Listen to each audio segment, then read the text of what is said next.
በት የሰነ ልቦና ጫና ምን ይመስላል ብዙዎቹ ስታወራቸው ካለው ነገር ጋር ተያይዞ? ናይጄሪያ ላይ የሳውዝ አፍሪካ ብዙ ካምፓኒ ነው ያለው። ጋናም ላይ ብዙ ካምፓኒ አለ። እኛ ሀገር ያን ያህል የምንጠቅሰው እንይዝባቸዋለን የምንለው ካምፓኒ የላቸው።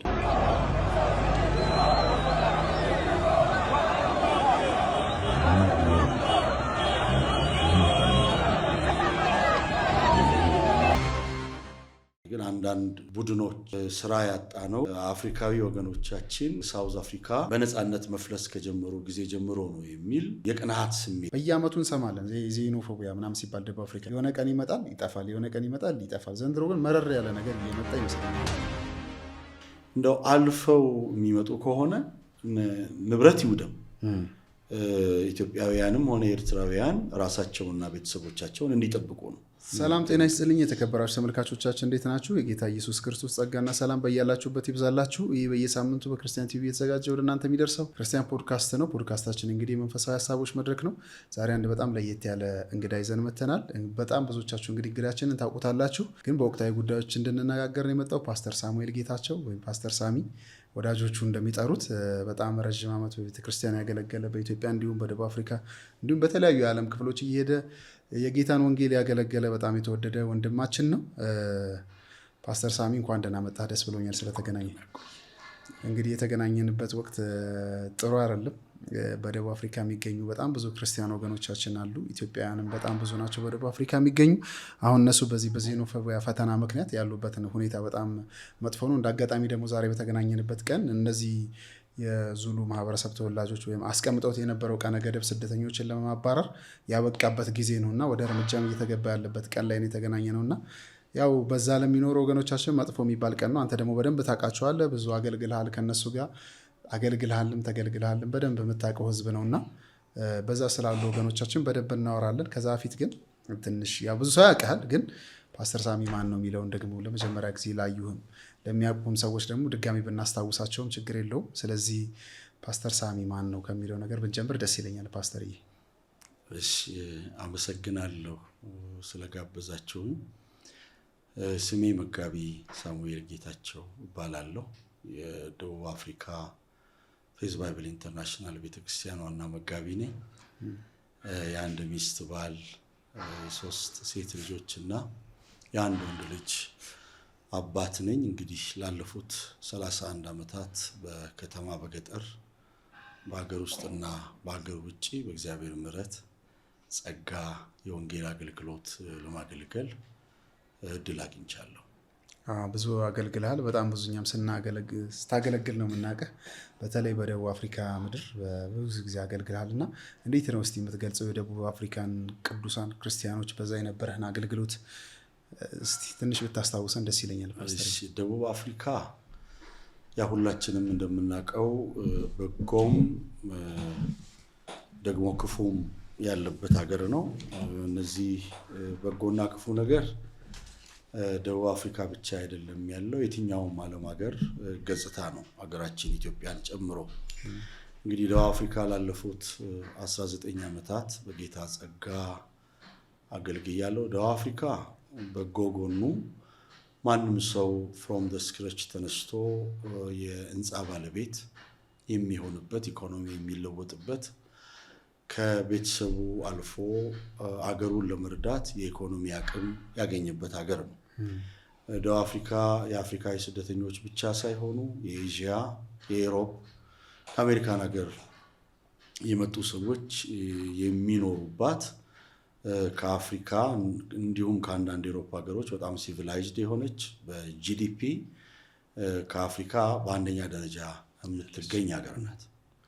በጣም የተባረከ ሀገር ነው፣ የተባረከ ምድር ነው። በጣም ብዙ ወገኖቻችንም በደቡብ አፍሪካ ህይወታቸውን ቀይረዋል፣ ኑሯቸውን አሻሽለዋል። በጣም ከነበሩበት ነገር በተለይ በኢኮኖሚ በጣም የተሻለ ነገር መሆን የቻሉበት፣ እንዳልከውም ደግሞ ከዩሮፕም በጣም በተሻለ ደረጃ ብዙ ነገሮች የሚገኙበት፣ ሰው ከሰራ በጣም የሚቀየርባት ሀገር ነበረች። እንደዚህ አይነት ሀገር ነበረች። ግን እቺ ሀገር በጣም ከቅርብ ጊዜ ወዲህ በተለይ ዜኖፎቢያ ምናምን የሚባለው ነገር በጣም እየሰፋ ከመጣ በኋላ ብዙ ክራይሲስ እንዳለ እየሰማን ነው። አሁን ሰሞኑ ራሱ ይሄ ወቅታዊ ሁኔታና የደህንነት ስጋት በጣም አለና በዚህ በዜኖፎቢያ ምክንያት በዛ አካባቢ የሚኖሩ ወገኖቻችን እየተፈናቀሉ እየተባረሩ እንደሆነ እየሰማን ነው። እና አሁን ከዚህ መልካም ነገሩን ነግረህናል። በደቡብ አፍሪካ ሰው እንዴት እንደሚቀየር ብዙ ወገኖቻችን እንዴት እንደተቀየሩ። አሁን ያለው ሁኔታስ ምን ይመስላል?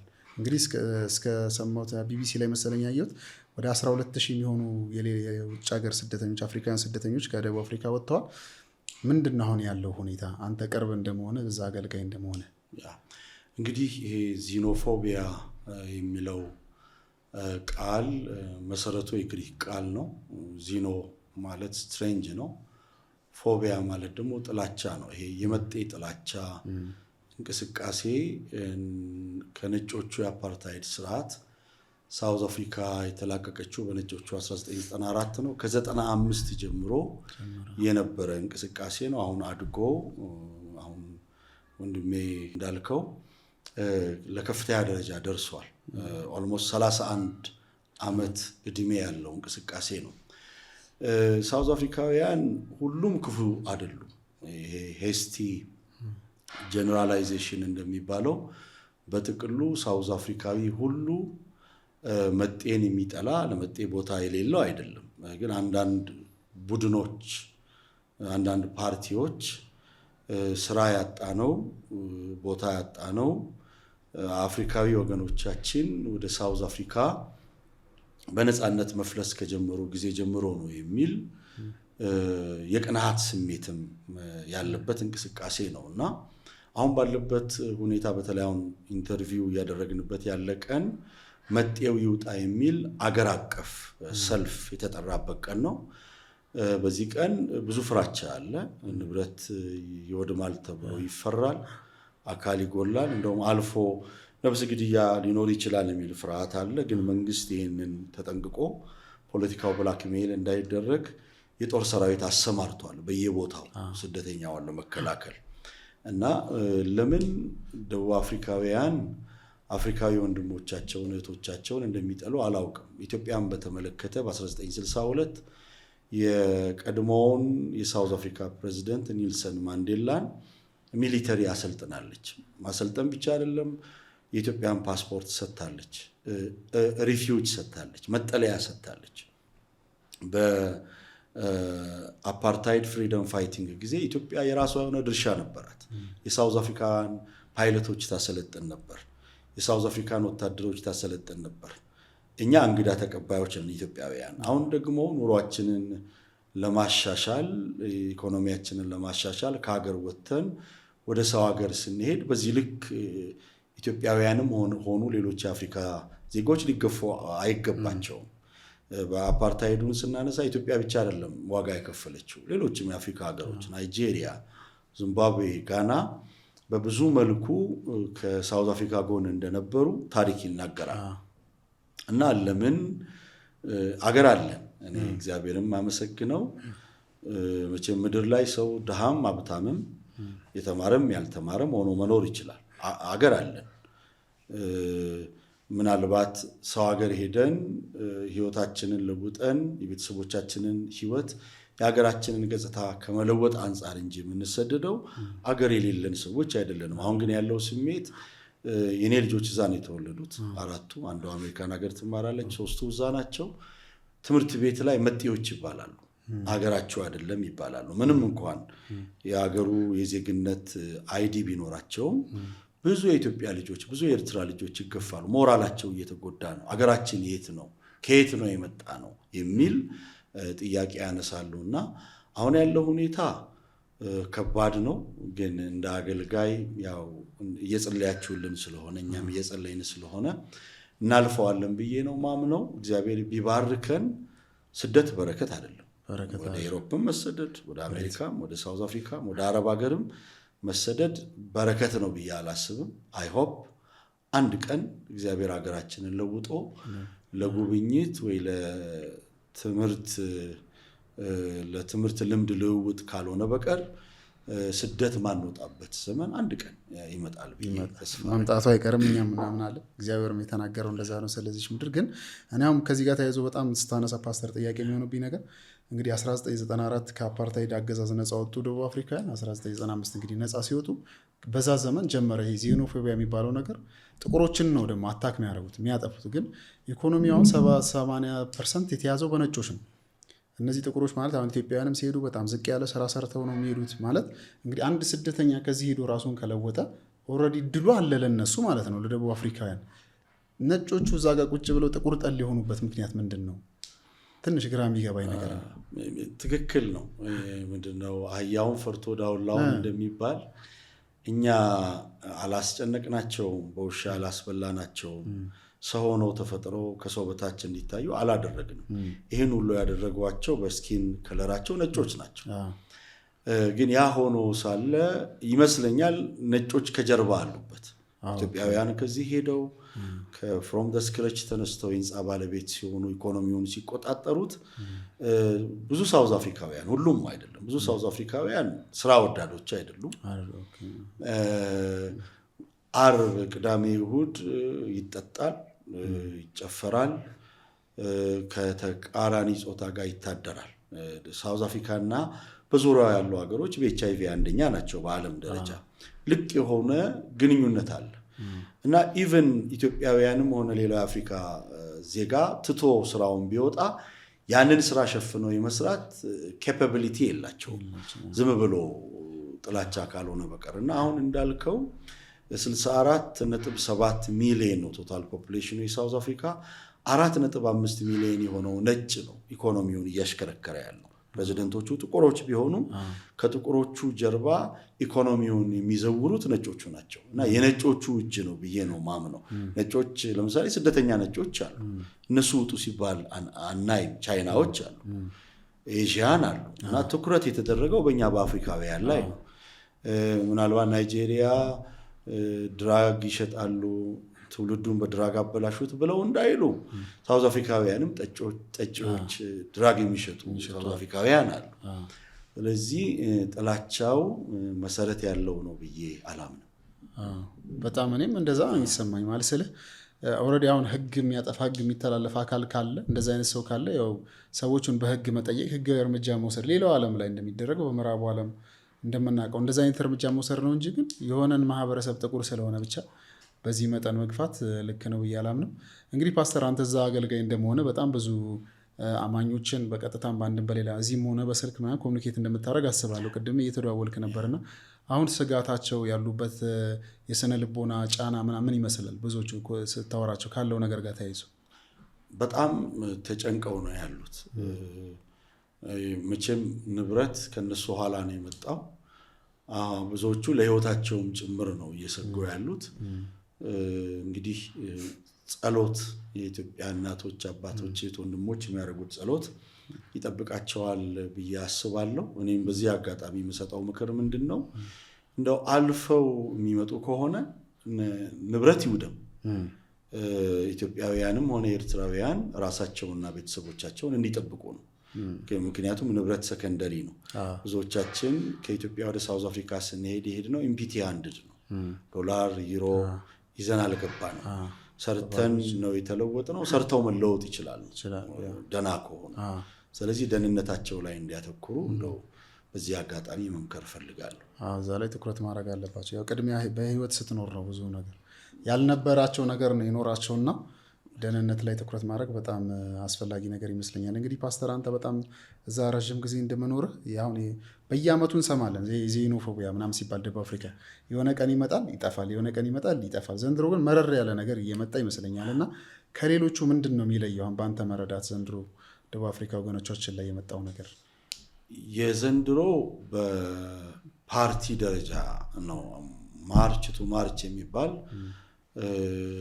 ሰነድ የሌለው ህገወጥ ስደተኛ ይውጣ የሚል እንቅስቃሴ ነው ያለው እና ከጀርባው ደግሞ የገንዘብ አቅም እና የፖለቲካ አንድምታም ያለው ይመስላል። ስለዚህ በተለየ መንገድ ነው እንቅስቃሴው ያለው። ዛሬ በአገር አቀፍ ደረጃ ሰልፍ አለ። ሰልፉ ሰላማዊ እንዲሆን መንግስት ቢመኝም ግን ምናልባት ሰላማዊ ላይሆን ይችላል ብሎ ፈርቶ የምድር ጦር አሰማርቶ ነው ያለው። አብዛኛዎቹ ሱቃቸውን ዘግተው ቤታቸው እንዳሉ አውቃለሁ። አሁን በዚህ ቀን ስራ እየሰሩ አይደለም፣ ብዙዎቹ ሱቅ ዘግተው ነው ያሉት። ይሄ የሚያሳየው እስከ ዛሬ ከተደረጉ ዚኖፎቢያዎች የአሁኑ መጠኑም መልኩም አላማው የተለየ ነው። ትንሽ ከፍ ያለ ነገር ይመስላል።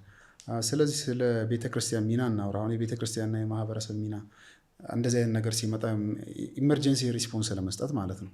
ቤተክርስቲያን ምንድን ነው አሁን ወገኖች እንግዲህ ከቤታቸው ከንግድ ቦታቸው ምናምን ነገር ሲፈናቀሉ ቤተክርስቲያንን ሲረዱ የነበሩ እነዚህ ወገኖች ናቸው እና ዛሬ ደግሞ ያላቸውን ነገሮች በእንደዚህ አይነት ጥቁር ጠል ወይም ደግሞ ሌላ አፍሪካውያን ጠል በሆኑ ሰዎች ሲደርስ የቤተክርስቲያን ሚና ምንድን ነው መሆን ያለበት? እዛ ሀገር ያሉ ቤተክርስቲያን መሪዎች ምንድን ማድረግ ያለባቸው በአንተ መረዳት ፓስተር?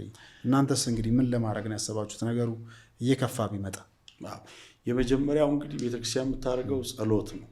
ያው ጸሎት ከፍ ብሎ አቅም የሚያሳጣ ነገር ሲመጣ አቅም ወዳለው ወደ እግዚአብሔር በጉዳዩ ኢንተርፊር እንዲያደርግ ያው ልመና ይቀርባል። ሳውዝ አፍሪካ ያሉ አብያተ ክርስቲያናት እየጸለዩ ነው።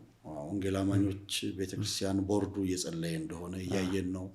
የተለያዩ አብያተ ክርስቲያናት በዚህ ጊዜ ጸሎት ላይ ናቸው። እሱን ሳላደንቅ አላልፍም። ቀጥሎ ግን የዘነጋነውን ነገር መናገር እፈልጋለሁ። ሆሊስቲክ ሚኒስትሪ የለንም። ለምሳሌ ሳውዝ አፍሪካ ሁላችንም የገባነው እኔን ጨምሮ ኢምፒቲ ሃንድድ ነው፣ ባዶ እጃችንን ነው። ሰርተን ያገኘነው ከነሱ ነው። እነሱን መርዳት ይጠበቅብናል። ሳውዝ አፍሪካዊ ሁሉ የተመቸው አይደለም። የኤሌክትሪሲቲ አቅርቦት የሌለበት፣ የንጹህ ውሃ አቅርቦት የሌለበት፣ የቤት ችግር ያለበት፣ የቀነቀለብ ችግር ያለባቸው ሳውዝ አፍሪካውያን አሉ። ስለዚህ እኛ ኢትዮጵያውያን ሰርተን እግዚአብሔር ከለወጠን እነሱን በምግብ መርዳት፣ ትምህርት ቤቶች በማቋቋም፣ ክሊኒክ በማቋቋም፣ ውሃ በሌለባቸው ቦታዎች ውሃ እንዲያገኙ በማድረግ አፍሪካዊ ፍቅራችንን መግለጥ አለብን። ከወንጌል ጎን ለጎን ይሄን ስራ መስራት አለብን። ይሄ ሁሉም ሰዎች አልሰሩትም ብዬ ባልልህም አብዛኛው ሰው ግን ለሳውዝ አፍሪካውያን ዱቄት መስጠት፣ ዘይት መስጠት፣ በተለያየ በጎ ስራዎች ላይ መሰማራት ገንዘብ እንደማባከን የሚቆጥሩ ሰዎች አሉ። የስህተት ነው። ወንጌል ኢትዮጵያዊም አፍሪካዊም አሜሪካዊም አይደለም። ወንጌል ለሰው ዘር በሙሉ ነው። ፍቅር ማሳየት ያለብን ለሰው ነው እና አፍሪካውያን ሰዎች ናቸው። ደቡብ አፍሪካውያን የእኛን ፍቅር የሚፈልጉ ሰዎች ስለሆኑ ቤተክርስቲያን ከዚህ በኋላ ሆሊስቲክ የሆነ ስራ መስራት አለባት። አንደኛ ያለንን ስናካፍል እግዚአብሔር ይከብራል። ሁለተኛ ደግሞ የጎንዮሽ ግንኙነት እንፈጥራለን። እነዚህ ሰዎች ያስቡልናል ብለው እንዲህ አይነት ችግር ሲመጣ ደግሞ የሚከላከሉልን ወገኖቻችን ይሆናሉ፣ የሚያጠቁን ሳይሆን። ግን ከዚህ በኋላ አሁን ቤተክርስቲያን ይሄ ነገር እግዚአብሔር እንግዲህ ያሳልፈዋል ብዬ አምናለሁ። በጣም አመጣጡ ከባድ ነው፣ ግን አልፎም ደግሞ ያው በጣም ብዙ ኢትዮጵያዊ ነው ያለው አይደለ ደቡብ አፍሪካ ላይ። ያው የሚቀጥል ይመስለኛል እንግዲህ መቀጠሉ አይቀርም፣ ህዝቡም እዛ ኑሮውም እና በምን መልኩ ነው መቀጠል? ምንድን ነው መደረግ ያለበት? በምን መልኩ ኢትዮጵያዊ ኮሚኒቲ አሁን ያልከው ነገር አለ፣ በሌላስ መንቃት ያለበት ነገር አለ እዛ ሀገር ላይ በሰላም ለመኖር? ሌላው ምንድነው ሌጋሊ ዶክመንትድ መሆን አለበት። በእርግጥ ሆም አፌር እየሰጡ አይደለም፣ ፐርሚት ፕሮሰስ እየተደረገ አይደለም። ከዚህ በኋላ ግን ሆም አፌር የሚሰጥ ፐርሚቶች የሚፈቀዱ ይመስለኛል። ብዙ ኢትዮጵያዊና ኤርትራዊ ያተኮረው ሰርቶ ገንዘብ ማግኘቱ ላይ እንጂ በአገሬው ላይ ወረቀት ለማግኘት የተጉ ኢትዮጵያውያን ኤርትራውያን ጥቂት ናቸው። ከዚህ በኋላ ህጋዊ ወደ መሆን ገንዘባቸውን ህጋዊ ወረቀት ህጋዊ ዶክመንት ወደ ማግኘት ቢያዘነብሉ ጥሩ ነው። አንደኛ። ሁለተኛ ደግሞ ሀብታቸውን ሳውዝ አፍሪካም ኢትዮጵያ አድርገውና ክፉ ነገር ቢመጣ እኮ ኢትዮጵያዊ የት ነው የሚመጣው? ኢትዮጵያ ነው፣ ወደ ሀገሩ ነው። ኤርትራዊም ወደ ኤርትራ ነው የሚመጣው። ስለዚህ ሳውዝ አፍሪካ ላይ ብቻ ፎከስ ካደረጉ ነገ አንድ ችግር ተፈጥሮ ወደ ኢትዮጵያ ቢመለሱ ዞሮ መግቢያ ቤታቸው ኢትዮጵያ ስለሆነች መኖሪያ ቤት ያስፈልጋቸዋል። ቢዝነስ ዓለም ላይ፣ መንግስት ላይ፣ ህብረተሰቡ ላይ አስተዋጽኦ ማድረግ አለባቸው። አንድ ችግር ቢፈጠር የመጀመሪያ ቤታቸው ኢትዮጵያ ላይ ኢንቨስት ማድረግ እንዳለባቸው በዚህ አጋጣሚ መናገር ፈልጋለሁ። መንቃት ያስፈልጋል። ሁሌም ያው የሰው ሀገር የሰው ነው። ምንም እንትን የሚባል ነገር አይደለም። እንደ ሀገር የመሰለ ነገር የለም። ሀገርን የመሰለ ነገር የለም። እዛ ሰርታም ብዙ ጊዜ እንደዚህ ሩቅ ምስራቅ አካባቢ ያሉ ሰዎች በጣም የሚበልጡ የትም ዓለም ቢሰሩ ህንዶች፣ ቻይና፣ እንደዚህ ይሄ ማሌዥያ ብቻ ይሄ ሩቅ ምስራቅ አካባቢ ያሉ ሀገራት ላይ ያሉ ሰዎች የትም ዓለም ላይ ቢሰሩ ገንዘባቸውን አምጥተው ሀገራቸውን ኢንቨስት የሚያደርጉ ፊሊፒንሶች ምናምን እና ሀገራቸው ላይ የሆነ ነገር አላቸው። የሆነ ነገር ኮሽ ቢል ተመልሰው መጥተው እንትን የሚያደርጉበት ነገር አለ። የኛ ወገኖች ደግሞ እዚህ ነገር ላይ የሚዘናጉ ይመስለኛል። ፖለቲካው ምናምን የሆነ እንትን ይፈጥርባቸውና ብዙም እንትን አያደርጉም። እና አሪፍ ሀሳብን ያነሳው ፓስተርዬ። ተከበራችሁ ተመልካቾቻችን ከፓስተር ሳሙኤል ጌታቸው ጋር እንግዲህ በወቅታዊ ጉዳይ በደቡብ አፍሪካ በሚገኙ ወገኖቻችን ዙሪያ ቆይታ እያደረግን ነው። ቆይታችን እንግዲህ ይቀጥላል። ፓስተር አሁን ደግሞ የመንግስት የህግና የዲፕሎማሲ አካላት ሚናን እንድናነሳ ፈልጋለሁ። ማለት አሁን ይሄ የዲፕሎማሲ ነገር በጣም እንትን የሚለው ይመስለኛል። ኢትዮጵያ ከደቡብ አፍሪካ ጋር በጣም ረዥም ዓመት የቆየ ግንኙነት አላት። በጣም ለደቡብ አፍሪካውያን ባለውለታቸው፣ እነሱ ደግሞ አሁን ከቅርብ ዓመታት ወዲህ የእኛ ባለውለታ ናቸው። በጣም ብዙ ወገኖቻችን በዛ ይኖራሉ እና የደቡብ አፍሪካ ፖሊስ የጸጥታ አካላት ጥቃቱን በማስቆምና የወገኖቻችን ህይወት ንብረት በመጠበቅ ረገድ ያላቸውን ሚና ብናነሳ ደስ ይለኛል። ፓስተር እዚህ ጋር ማያይዘው ደግሞ ለመንግስትም ራሱ መልእክት ብታስተላልፍ። ማለት ብዙ ሀገራት ጣልቃ ሲገባ ያለው ነው። አሁን ለምሳሌ ጋና ወገኖቻቸውን ሲያስወጡ የተለያዩ ሀገራት ሲቀበሉ አይቻለሁ እና የእኛ መንግስትስ ምን ማድረግ አለበት የሚለውንም ብናነሳ ደስ ይለኛል። አዎ እንግዲህ ቤተክርስቲያን ከሳውዝ አፍሪካ ከሚገኘው ፕሪቶሪያ ኤምባሲ ጋር ትሰራለች። አንድ ወር አይሆነውም ከዚህ የሄዱ ዲፕሎማት በዚህ ስፔሲፊክ ጉዳይ ላይ ሰብስበውን ተወያይተን ከመንግስት ጋራ በጠረጴዛ ዙሪያ ውይይት አድርገዋል። ማለት ኤምባሲው የሚችለው መቼም የአቅሙን ያህል ህግ የሚፈቅድለትን ያህል እየሰራ ነው። መቼም ኤምባሲ በአንድ ሀገር ሶቨርኒቲ ላይ ሉዓላዊነት ላይ ዳይሬክት ኢንተርፊር ማድረግ አይችልም እና ህጉ በሚፈቅድለት ያህል ግን እየሰራ ነው ያለው። ኢትዮጵያን ቅድም ቃልዬ ከጠቀስካቸው ከናይጄሪያ እና ከጋና የሚለየው ናይጄሪያ ላይ የሳውዝ አፍሪካ ብዙ ካምፓኒ ነው ያለው፣ ጋናም ላይ ብዙ ካምፓኒ አለ። እኛ ሀገር ያን ያህል የምንጠቅሰው እንይዝባቸዋለን ምንለው ካምፓኒ የላቸውም። ናይጄሪያውያን እና ጋናውያን ቢያኮርፉ ኢኮኖሚካሊ ሳውዝ አፍሪካን መጉዳት ይችላሉ። እኛ ግን ለስለስ ያለ ዲፕሎማሲ ነው መጠቀም ያለብን። ያንን ኤምባሲው እየሰራ ነው በእኔ አመለካከት። ከዚህም የሄዱ ዲፕሎማት የሚችሉትን ጥረት አድርገዋል። እውነት ለመናገር የሳውዝ አፍሪካው ፕሬዚደንት ስደተኞችን እንዳይነኩ ብሎ መከላከያ ሰራዊት በምድሩ ላይ ለቋል። እንግዲህ በቴሌቪዥን እንደምናየው መከላከያ ሰራዊቶች ስራቸውን እየሰሩ ነው ያሉት። ለዚህ ሳውዝ አፍሪካ መንግስት ለስደተኛው ስለሰጠው ትኩረት ሳላደንቅ አላልፍም። አሁንም ቅድም እንዳልከው የኢትዮጵያ መንግስት በሳውዝ አፍሪካ ላለው ኢትዮጵያዊ ከመቼውም ጊዜ በላይ ትኩረት መስጠት አለበት። ለምንድን ነው ይህን ብለው? ሳውዝ አፍሪካ ያለው ኢትዮጵያዊ ምንም እንኳን አንዳንዱ አብዛኛው በቦርደር ነው የገባው፣ በ95% ማለት ይችላል በጫካ በውሃ ተንከራቶ ዋጋ ከፍሎ ታስሮ እዛ ሳውዝ አፍሪካ ከደረሰ በኋላ ከቤተሰቡ ቀጥሎ ኢትዮጵያዊው አገሩን ነው የሚያስበው። ለምሳሌ አባይ ግድብ በሚሰራ ጊዜ ብዙ ሚሊዮን ብር ከሳውዝ አፍሪካ መጥቷል፣ ለገበታ ለሀገር መጥቷል። በሀገር ልማት ላይ ሳውዝ አፍሪካ ያሉ ስደተኞች ቀዳሚዎች ናቸው እና በዚህ ችግራቸው ጊዜ መንግስት የሚችለውን እያደረገ እንደሆነ አውቃለሁ። ግን ከዚህ በላይ የኢትዮጵያዊው በሳውዝ አፍሪካ ያለው ትኩረት ያስፈልገዋል። ምክንያቱም የሀገር ባለውለታ ነው።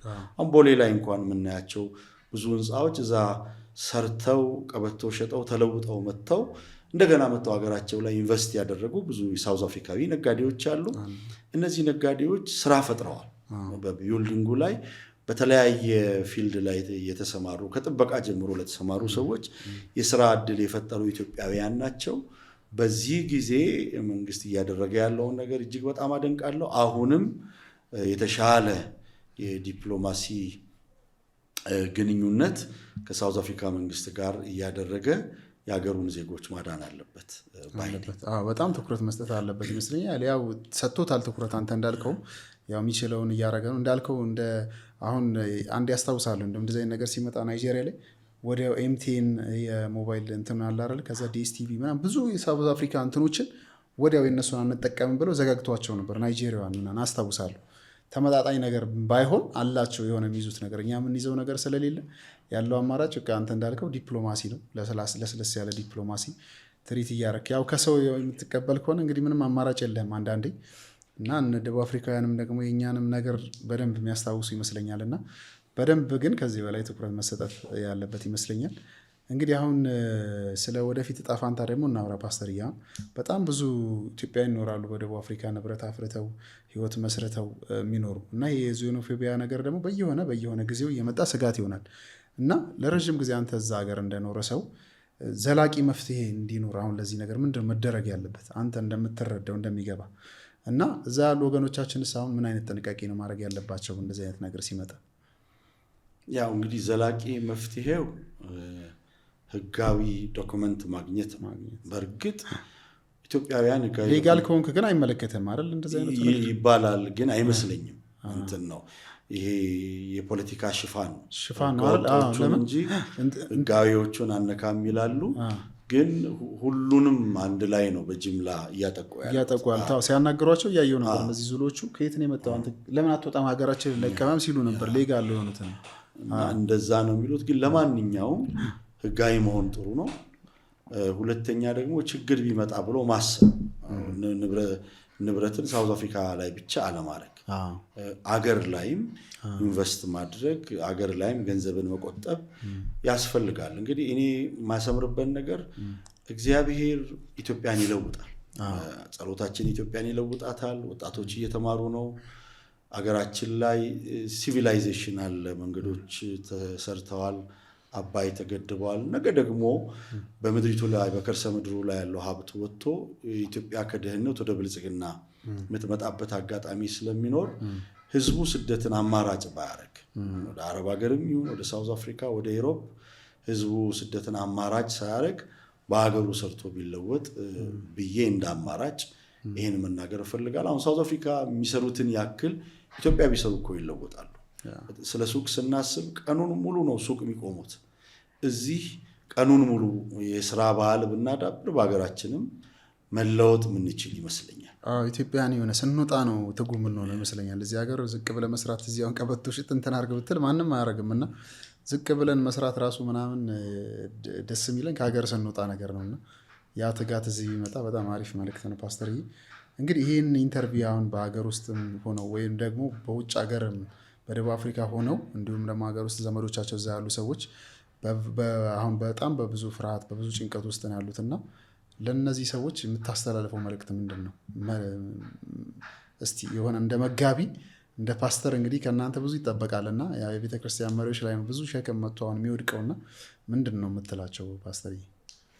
በቅድሚያ ክርስቲያን ቲዩብን በዚህ ስቱዲዮ ውስጥ ያሉትን ካሜራማኖች አመሰግናለሁ። ይሄ ጉዳይ እንደ ኢትዮጵያዊ የእናንተም ጉዳይ ሆኖ ኮንሰርን አድርጓችሁ ነው ይህን ብሮድካስት እየሰራችሁ ያላችሁት። በሳውዝ አፍሪካ ፌዝ ባይብል ኢንተርናሽናል ቤተክርስቲያን ስም ጌታ ይባርካችሁ። በመቀጠል አይዟችሁ ነው ምለው በመላው ሳውዝ አፍሪካ ያሉትን ኢትዮጵያውያን፣ ኤርትራውያን ይሄ ቀን ያልፋል። እውነት ነው። ሰው አንዳንድ ጊዜ ከእናቱ ማህፀን ሲወጣ ድሃ ወይ ሀብታም ሆናለሁ ብሎ አይወጣም። ሁሉም ሰው ከእናቱ ማህፀን ሲወጣ በንጹህ አእምሮ በባዶ እጅ ነው የሚወጣው።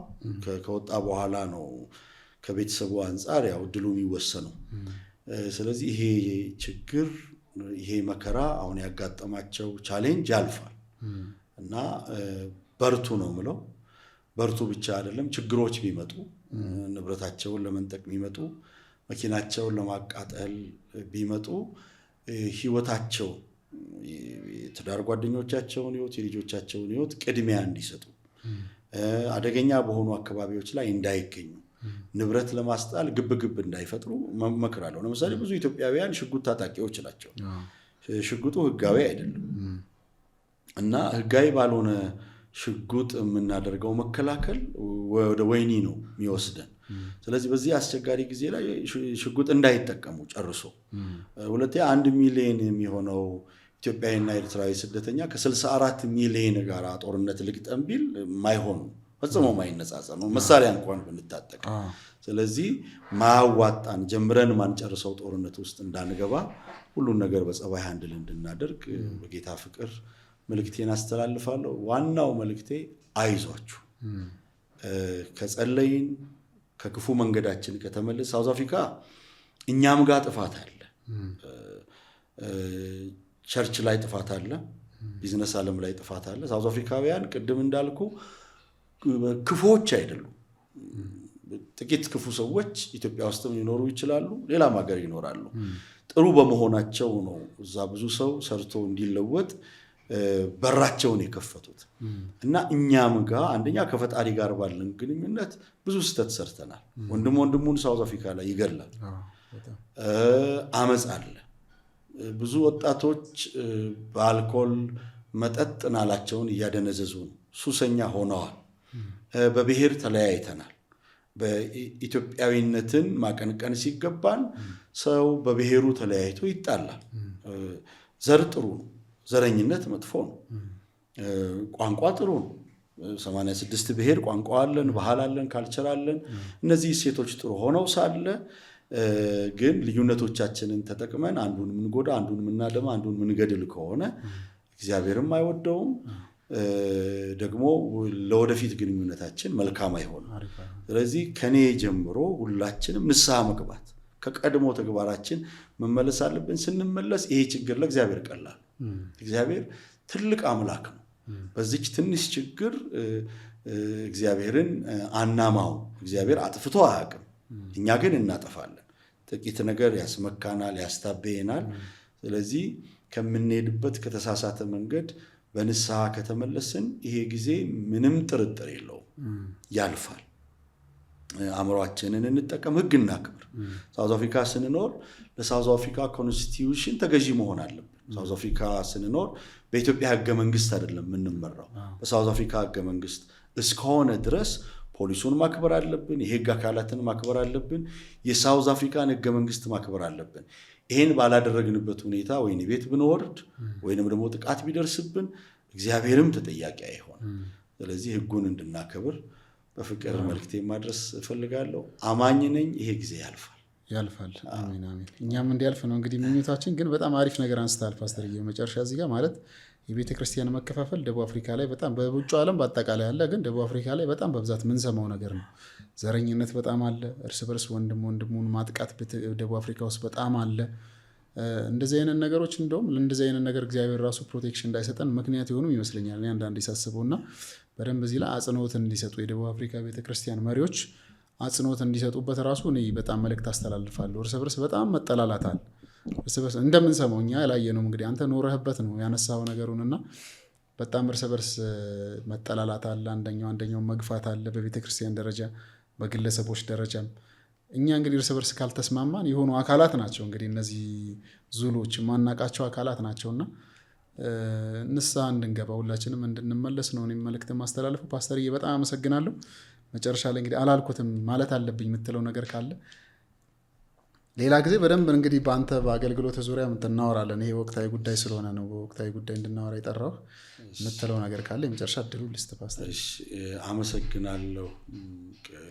ያው ክርስቲያን ቲዩብ እንደግሜ ሌላው ማመሰግነው አካል የኢትዮጵያ ወንጌል አማኞች ካውንስልን፣ የኢትዮጵያ ወንጌል አማኞች አብያተ ክርስቲያናትን እንግዲህ ስልጣን ከእግዚአብሔር ነው።